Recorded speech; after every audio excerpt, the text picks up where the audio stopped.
Hello vinyl community, this is Randy. Back today with another video. Today I'm going to do the letter B. So I'm doing this series of videos where I'm counting down my, well, I'm not say counting down, but just naming my favorite 10 records in no particular order.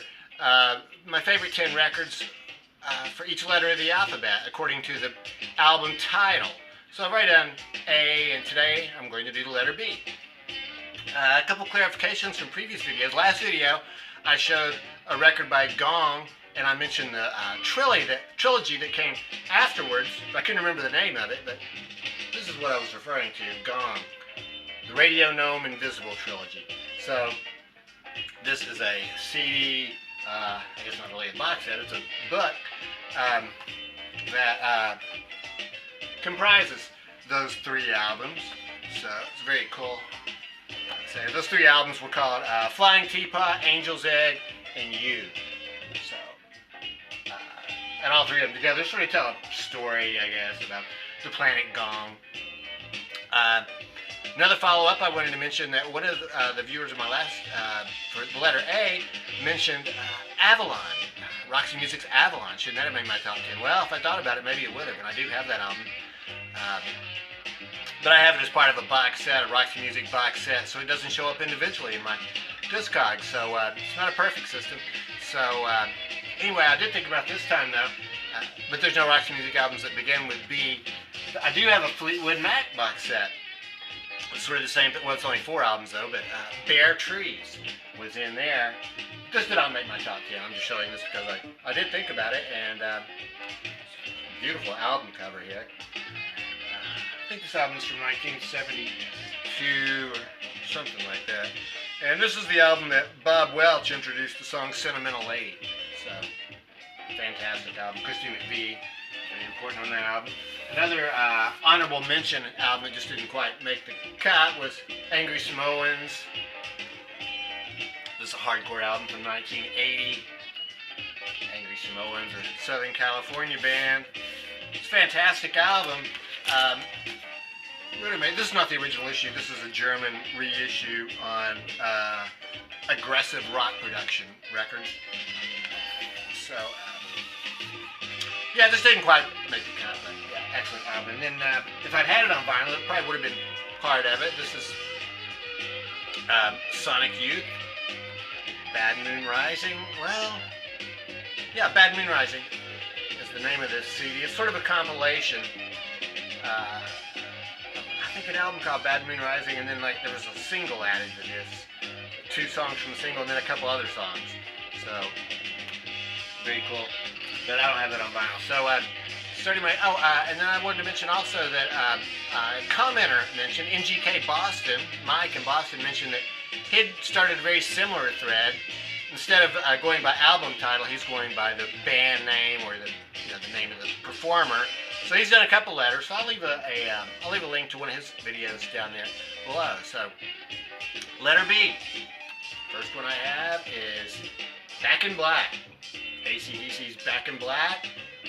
It's their 1980 album. Yeah, I've got the years written down here. Yeah, 1980 for Back in Black. So sort of a comeback album for them. Their lead singer Bon Scott died after the previous album, and I don't think there was really a long break between albums though. And they put this one out with Brian Johnson doing the singing, and it was amazing, really. This is probably their best album, maybe their best album. Great album. I think maybe I like Let There Be Rock might be my favorite AC/DC album, but this is a great one too. So this has Back in Black on it, Hell's Bells. The song, or at least one song I really like a lot on here is Have a Drink on Me. I love that line in Have a Drink on Me where he sings, forget about the check, there'll be hell to pay. I think that's a fantastic way of looking at things. If you're going to be getting hammered. Inner sleeve here with some cool photos of the band. It was on Atlantic Records. Standard label for them. So, I showed that Gong album in my last video, and this one, Banana Moon Band. So this is a self-titled album, so instead of an album title, this goes by band title. This could have also gone in the Well, it couldn't have gone in the silver shiny thread because this is gold shiny, but it's definitely shiny. Banana Moon Band. This record was never released until 2014 on vinyl until 2014. So David Allen is the main guy in Banana Moon Band, and I was just looking for him on the back, but he's not actually pictured there on the back. But here he is on the front. David Allen. Jilly Smith does some vocals on here, and then there's a drummer, I guess, and bass player. So this is a fantastic album. This is a very psychedelic record. Recorded in 1969, I believe, but not released until 2014. 1968 actually was when this was recorded.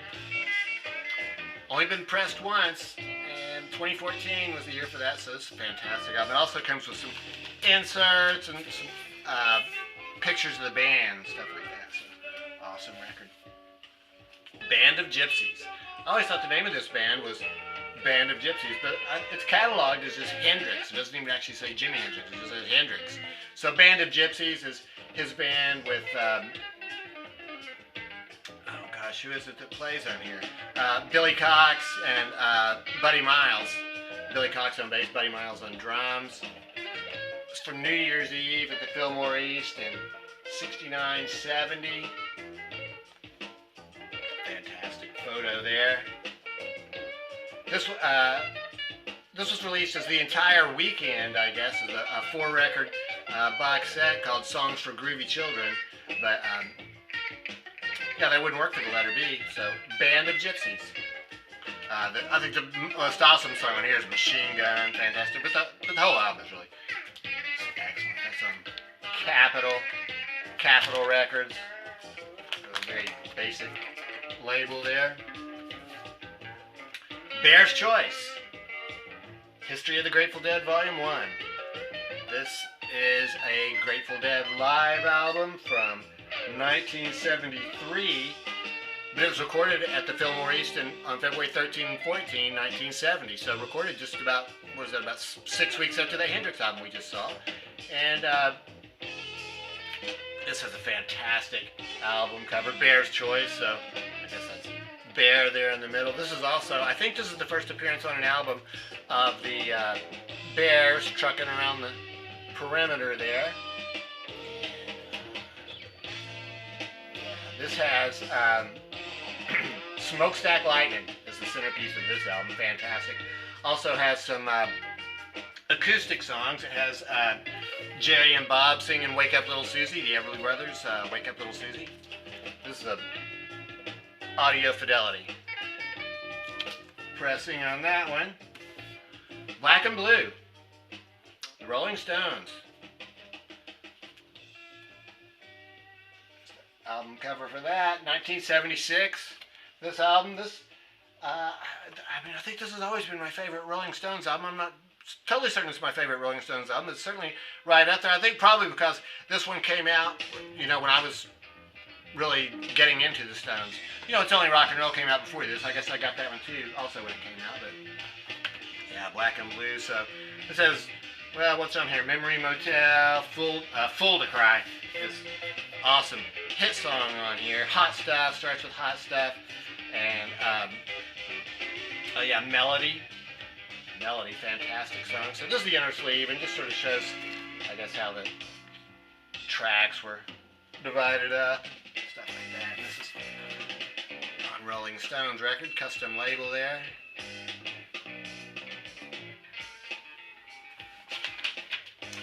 So, yeah, so band names, if it's a self-titled album, the band name takes precedence. So, Black Sabbath, very first Black Sabbath album. This is sort of a no-brainer. Every song on here, classic. Black Sabbath, 1970 for this one. Is that right? Yeah, 1970. This is a reissue. This is a classic Warner Brothers green label, but it's a reissue from somebody did this one. I don't know if it was Friday Music or who it is. Sounds awesome. The music that we're hearing in the background Jeff Beck, Blow by Blow. This is the, I think this, well, I'm not sure if this first one he made, it was just his name. It wasn't Jeff Beck Group or something like that. It was, he may have had a previous one that was just called Jeff Beck, though. And so there really isn't, I guess, an organized band on here, but I think he's worked with like Max Middleton on here, or, yeah, Max Middleton, Phil Chen on bass, Richard Bailey on drums. Max Middleton is a keyboard player, so. As I mentioned for the letter A, I'm only doing rock-oriented records for this. No jazz or easy listening or anything like that. So this one, I guess, sort of pushes the boundaries of rock and roll. It's almost really more like jazz. I guess jazz rock fusion or something, but fantastic album. He does a great version on here of She's a Woman, Paul McCartney, She's a Woman. I like this album. Instrumental album. So I think that's the first time he tried an instrumental album. He just decided to work without a singer. So, Bridge of Sighs. Robin Trower, Bridge of Sighs. Another one, I mean, there's no doubt about this one. This would have to be in the top 10 for any group of records beginning with the letter B. Robin Trower, at this point, they were a power trio, three-man band. The singer was also the bass player, James Dewar. And the drummer is named, oh gosh, what's the drummer's name? Is it Reg Isidore, I think, might have been the drummer. So, yeah, Reg Isidore. So, really heavy, bluesy album.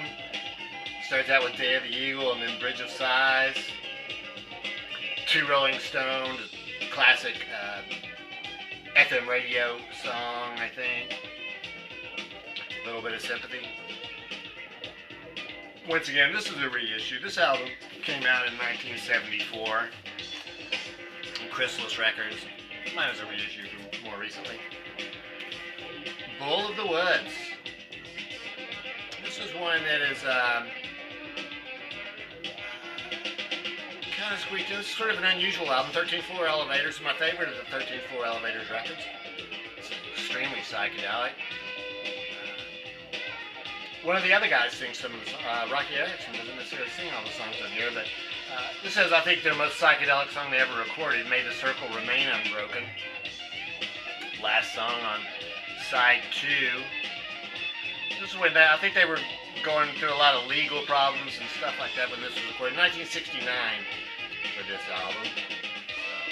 So, very psychedelic sound. Excellent record. That's on International Artists Records. I really was not able to identify for sure exactly which pressing that is. Those 13-4 Elevator records are sometimes kind of hard to identify, and I picked one in Discogs that just had sort of a question mark after they didn't really know what year it was pressed. So, and the last one that I have for the letter B, but well, these aren't ranked in any order, but by alphabetical anyway, is Deep Purple's Burn.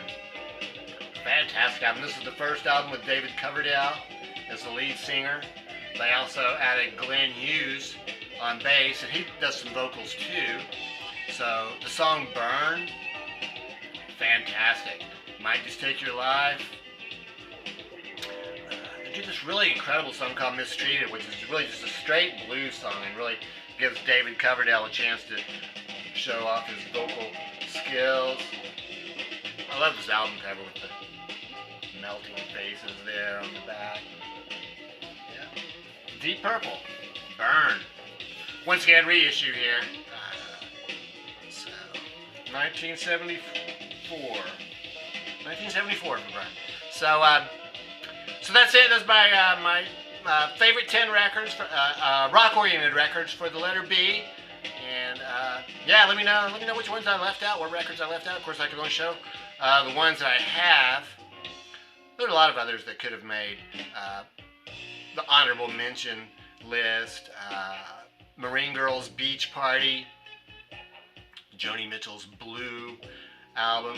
I'm sure there's probably a bunch of others I forgot, so let me know what those were and what you think about these. And hope everybody's doing well. Thanks very much for watching.